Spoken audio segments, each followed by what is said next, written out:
వీటిలో బారిన పడి బయటకు వచ్చిన వాళ్ళు కూడా మన ఆడియన్స్లో కూడా ఉన్నారు. రాధాకృష్ణ గారు, we heard that you are a victim, then అలాంటి మోసం ఇంకెవరూ మోసపోకూడదు అని మీరు ఒక కంకణం కట్టుకొని దానికి మీరు వర్క్ చేస్తున్నట్టుగా ప్రస్తుతం మనం చూస్తున్నాం. We can call you as a warrior. Yes, so what is that? ఏం జరిగింది అసలు ఒకసారి మాకు చెప్పండి. అందరికీ నమస్కారం. లాక్డౌన్ టైంలో అందరికీ జనరల్గా ఇంట్లో లాక్డౌన్ అయితే నేను లాక్డౌన్ అయ్యాను. అప్పుడు ఈ లోన్ యాప్స్ ఇవన్నీ అప్పుడే స్టార్ట్ అయిన టైం, బిగినింగ్ టైం అనమాట. నేను అన్ఫార్చునేట్లీ అదే సైబర్ సెక్యూరిటీ దాంట్లో అవగాహన ఉన్నవాడిని నేను కూడా. అది ఫోన్ నేను వేరే నా ఫ్రెండ్కి ఇవ్వడం ద్వారా వాడు లింక్ ఒకటి ఏదో అనానమస్ లింక్ క్లిక్ చేశాడు. నా ప్రమేయం లేకుండానే ఆటోమేటిక్గా అప్లికేషన్ అనేది డౌన్లోడ్ అయిపోయింది. తెలియకుండానే అమౌంట్ క్రెడిట్ అయినాయి. అది నాకు తెలిసేలోపు జరగాల్సిన డ్యామేజ్, పర్మిషన్స్ అప్పటికి అంత ప్యూర్ ఇంత అవగాహన నాకు లేదు. బేసిక్ అవగాహన ఉంది అందరికీ ఎలాగైతే ఫ్రాడ్ అవుతున్నాయి అంతే.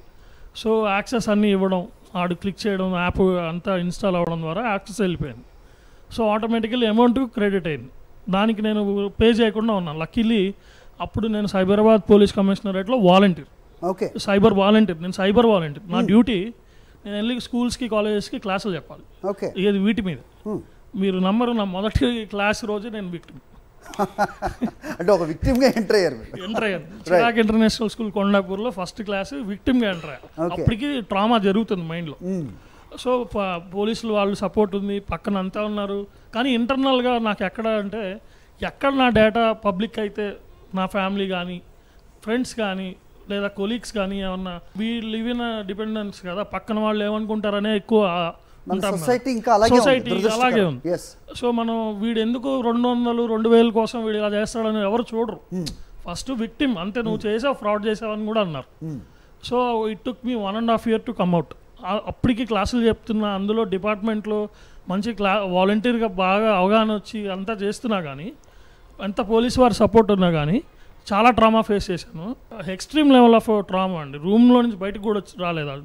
అంటే they took me personally damage అనమాట. మార్ఫుడ్ పిక్స్ జనరల్గా ఉమెన్ని ఆబ్జెక్టిఫైడ్ చేస్తారు, జెంట్స్ని కూడా. There is no gender discrimination ఇక్కడ అసలు ఏమీ కాదు.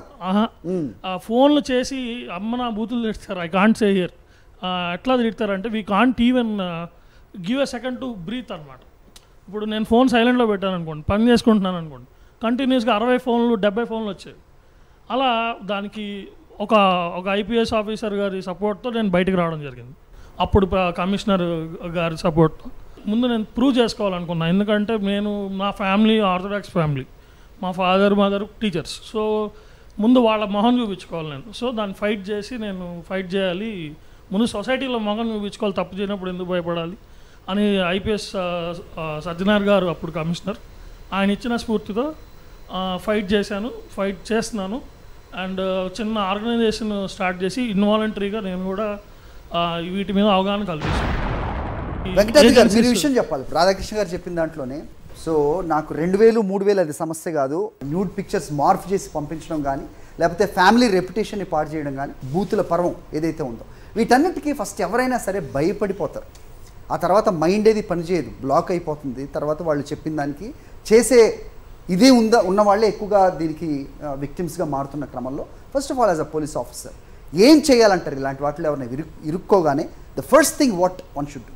ఫస్ట్ అండి మనకు 1930 ఫస్ట్ కాల్ ఉంటుంది. 1930 ఓకే. ఒకప్పుడు 100 అంటే పోలీసు ఇమీడియట్ రెస్పాన్స్ అనే దానికి ఉండేది. అది ప్రతి మొబైల్లో కాంటాక్ట్ సేవ్ అయి ఉంటుంది. ఇప్పుడు కూడా అందరికీ ఒకటే మీ తరపు నుంచి చెప్పేది అంటే 1930 కూడా కాంటాక్ట్ దాంట్లో లిస్ట్లో సేవ్ చేసుకోవాలి మీరు. ఓకే.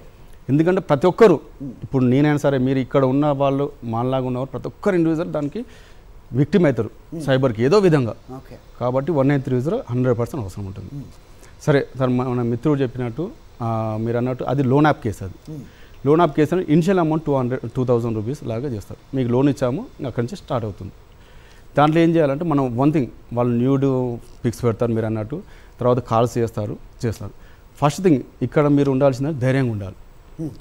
మన మిత్రులు అన్నట్టు తప్పు చేయనప్పుడు భయపడే అవసరం లేదు. అది 1.5 year అయింది అతను రియలైజ్ అయ్యి బయటకు రావడానికి. ఫస్ట్ థింగ్ ఏంటంటే ఫస్ట్ ధైర్యం. నువ్వు చేయలేదు, అవసరం లేదు.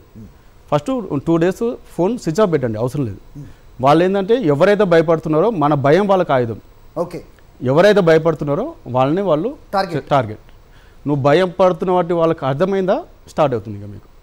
ఈ లోన్ యాప్స్ ఉబ్బడి ముబ్బడిగా ఏవైతే వస్తున్నాయో ఇవన్నీ అసలు ఆర్బీఐకి పరిధిలోకి వస్తున్నాయా, బ్యాంకింగ్ పరిధిలోకి వస్తున్నాయా, వాళ్ళకి లోన్ ఇచ్చే నిజంగా అధికారం ఉందా, తీసుకున్న తర్వాత ఈ రకంగా వసూలు చేసే హక్కు వాళ్ళకు ఉందా, నిజంగా నేను ఇవ్వను అంటే కనుక పోలీస్ నన్ను ప్రొటెక్ట్ చేస్తుందా?